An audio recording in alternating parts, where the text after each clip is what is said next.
y'all, it's Heel Heat time. Hi everybody and welcome to Heel Heat. My name is George Coles and this is an episode of How I Would Have Booked. On this episode, we're going to do a request. One of my subscribers and now friend Thomas Muller asked on the last How I Would Have Booked if I could rebook Jinder Mahal. And I begin to think, normally I do a little bit more historical, but I like a challenge. Now, I don't think any of us particularly hate Jinder Mahal. I think we all don't like how he was brought to the World Championship. And that's specifically what I'm going to focus on. Give a little bit of backstory. We all know Jinder. He was kind of a mid-card floating around guy, got fired, was part of 3MB, came back, floundered on the mid-card on Raw, goes to the Andre the Giant Battle Royal, comes in basically second to last, gets eliminated by Mojo Rawley with assistance from Rob Gronkowski, then gets drafted to SmackDown, and in less than a month he goes from a mid-card guy to their world champion. Well, roughly about a month. So I think a lot of the problem people have is he went from nothing to top of the card with no build-up. And that's the problem I have with it, too. Because I do like Jinder. I think he's a solid wrestler. He's not the best wrestler on the roster. I also think he's a solid heel and a solid character. So this is how I would have booked it to get Jinder from where he was to world champion. Now, I would keep the beginning part the same. I would keep the Andre the Battle Royal the same. From WrestleMania, I believe that was 34. Last year, the Orlando WrestleMania, 33, I'm sorry. The Orlando WrestleMania, I'd keep that the same. Have him get him drafted to SmackDown, so that's all the same. Now, where I change is what happens once he comes to SmackDown. But the first thing I would do, I would continue his feud on with Mojo Rawley. To the point where at Backlash the next month, we have him versus Mojo. Mojo has Gronk in his corner if we could get Gronk back for a second appearance. I have Jinder winning with help from the Bollywood Boys, aka the Samir and Samil Singh. Which that's another thing I would change. I'd keep them, I'd change their names. I'd go from the Shearer brothers to the Singh brothers because I like it better. Also, Singh is a somewhat common name for Indian people of Indian descent. So I feel like they're going to connect more with people that know a Singh in their family. I know several people with the last name Singh, so it makes sense. It would be like if you had, I don't know, an English wrestler and gave him the last name Smith, or vice versa. You get the drift on what I'm saying. I'd keep them as the name the Bollywood Boys, but have them be Samir and Sunil Singh, because I like the name the Bollywood Boys. Also, I'd make them a little bit more competitive wrestlers than just stumbling boobs. I don't think he needs his version of the Stooges or J&J Security. I think him having a tag team with him that's competitive is going to help him and them both move up the card, in my opinion. So the next day of the SmackDown afterwards, I have him come out to the ring, and I'm going to have Jinder Mahal cut a promo. Now, I'm going to keep some of the anti-Indian stuff in there that you don't like me because I'm different. However, I'm not going to focus that against the fans. I'm going to change the focus of his anger with it, that he's being held down by management. Now, remember on SmackDown at the time, the management was Daniel Bryan and Shane McMahon. Two white guys. So it makes a little bit of sense. They're holding him down because he's different. So much so, and I'd even have him say this in there, that they don't even acknowledge that he's not from India. He's from Canada. Yes, he has Indian descent, but him and the Singh brothers are all from Canada. So they're Canadian Indian, not just Indian. So I'd have him mention that. I'd even throw in some lines that are a little bit close to home, how once the fans start cheering a little bit, because they're eventually going to cheer when you go against authority, even if it's authority they like. I'd have him kind of do the CM Punk thing and say, you guys are also part of the problem, and mention how fans have called him Apu his whole wrestling career. Kids in high school called him Apu. He's tired of the racial stereotypes. He's tired of people looking at him as just a stereotype. He's tired of when he goes into 7-Elevens to buy a Slurpee, our children pointing at him and laughing. He's tired of all of this. I get a little bit of that reality in there while keeping him angry. That way we could focus that the fans don't want to necessarily jump to his side, because he's also pointing out their inadequacies. But mostly, instead of him focusing on the fans, I have him focusing on the management.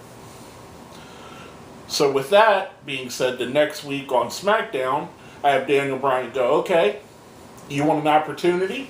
We're going to give you an opportunity. At Money in the Bank in June, we're going to have you go in a #1 contender match for the United States title against Bobby Roode. Now, at the time, Kevin Owens was U.S. champion. On the same pay-per-view, I'm going to have Kevin Owens lose on Money in the Bank to Dolph Ziggler, so Ziggler is a U.S. champion going forward. And then I'm going to have Jinder beat Bobby Roode to become the #1 contender. Somewhat clean, a little bit of interference from the Singh brothers. Again, we're going to build this up where he uses the Singh brothers for the help, but he doesn't necessarily need them. So they'll be sporadically used in the way that they were before, but not as much of a crutch. With that being said, that'll set up at Battleground in July. We're going to have it set up for Ziggler versus Jinder for the U.S. title. I have Jinder win, this time with the Singh brothers heavily involved to help him get the win. This way, we could keep him and Ziggler in a program for a little bit, because I think keeping him with a guy like Ziggler, who the fans like and know and has a little bit of credibility behind him, but also could take losses, I think that'll help the build a bit, which will go into our next pay-per-view, SummerSlam, where Ziggler asks for a rematch. The rematch happens again. This time, Jinder wins. The Singh brothers are barred from ringside, and Jinder wins the match. However, he wins while he's got his feet on the ropes. Again, a little bit of controversy on it. So we keep the feud going a little bit longer. Next we have, in coming to Hell in a Cell, building up to that, we have Ziggler say, look, I know it's unprecedented, but I want to fight Jinder Mahal in Hell in a Cell. It doesn't even have to be for the U.S. title. I do that, have him go into the Hell in a Cell. I make it for the U.S. title because, again, we kind of want to keep where he's at odds with the management, so of course he's going to have to defend his title. The Cell is built to keep the Singh brothers out. However, during the match we see him come out from under the ring. Part of Jinder agreeing to be in Hell in the Cell is if Ziggler loses, this is his last opportunity at the U.S. title. Middle of the match, the Singh brothers come out from under the ring. All three attack Dolph Ziggler. All three, Jinder Mahal picks up the win, thus ending this feud. The three of them lay a beat down on Ziggler, which brings out the New Day to kind of run them off, which will be what I'm building to next. The next feud I have is Jinder and the Bollywood Boys against the New Day. And I have them do little combinations and one-on-ones all through SmackDown, leading into Survivor Series, where I have on one side in a traditional Survivor Series match, the New Day and Sami Zayn, and on the other side, Jinder Mahal, the Bollywood Boys, and Baron Corbin. Now, I get it down to where it's Corbin and Jinder versus Woods and Kofi Kingston, Xavier Woods and Kofi Kingston.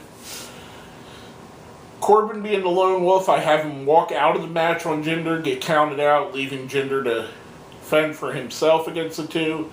I have him beat Xavier Woods, leaving it down to Kofi Kingston and Jinder Mahal.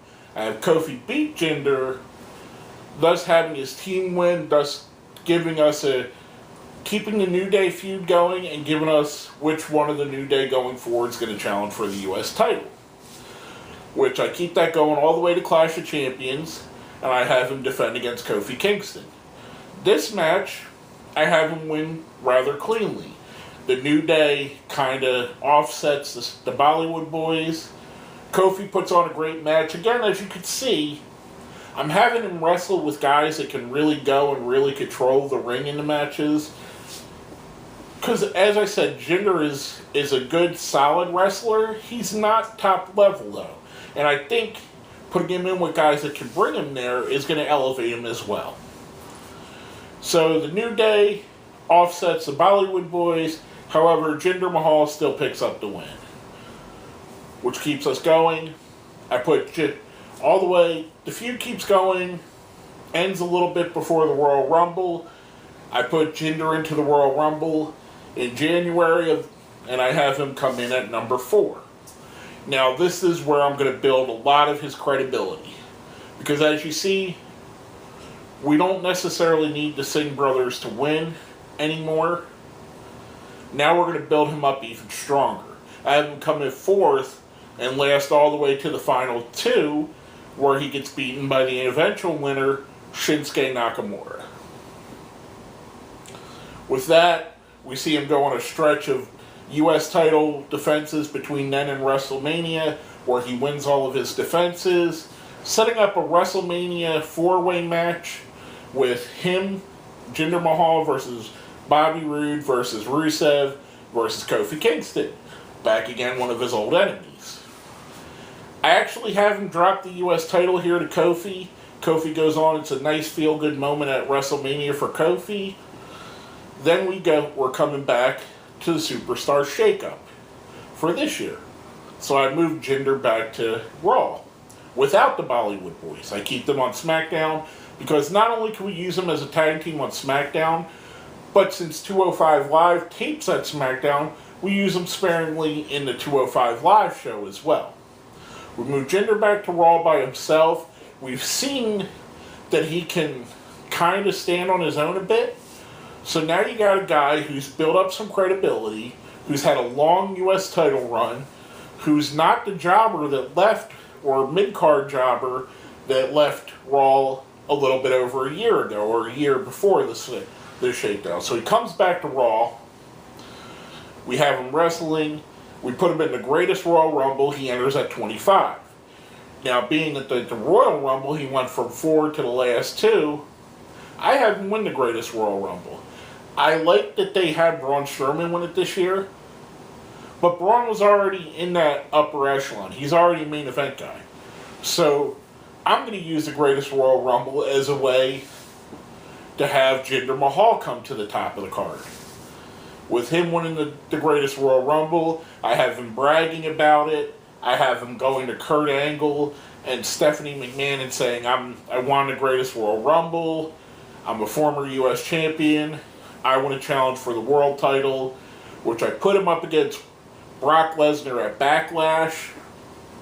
I actually have Jinder Mahal beat Brock Lesnar after taking a pounding, getting beat down a lot of the match. Of course, you know Brock Lesnar's offense. Very violent. But at the end, I have Jinder pull off the win, kind of surviving the onslaught of Brock Lesnar, and in a way, turning Jinder face all at the same time, making Jinder a character that the fans are now going to cheer for because he did this, because of his epicness in both of the 2 Royal Rumbles during the year, because he was able to conquer Brock Lesnar. Now we have a face, credible, tough world champion that you could put in any match with any wrestler, and he's believable. People believe that he can do what he's saying he's doing. I get rid of, at this point, I've already phased out all of the racism angle, all the pride angle about it. And I just make him Jinder Mahal the badass. I mean, look at him. The guy's got the body for it. He looks incredible. He can talk. I'm going to give him the opportunity to be the face. He's not going to... I don't think you could ever make Jinder Mahal the face of the company. But I believe he could be a good champion, a transitional champion that can be one of those guys that takes you from WrestleMania to Survivor Series as a champion and puts a lot of great defenses. And that's where I go with it. That's how I would have built him from where he was during the Superstar Shakeup in 2017, and how I would have turned him into a credible World Championship material, or in this case, Universal Championship material, in just a little bit over a year. That's my opinion on how I would have done it. Again, thanks to Thomas for suggesting this. I do like a challenge.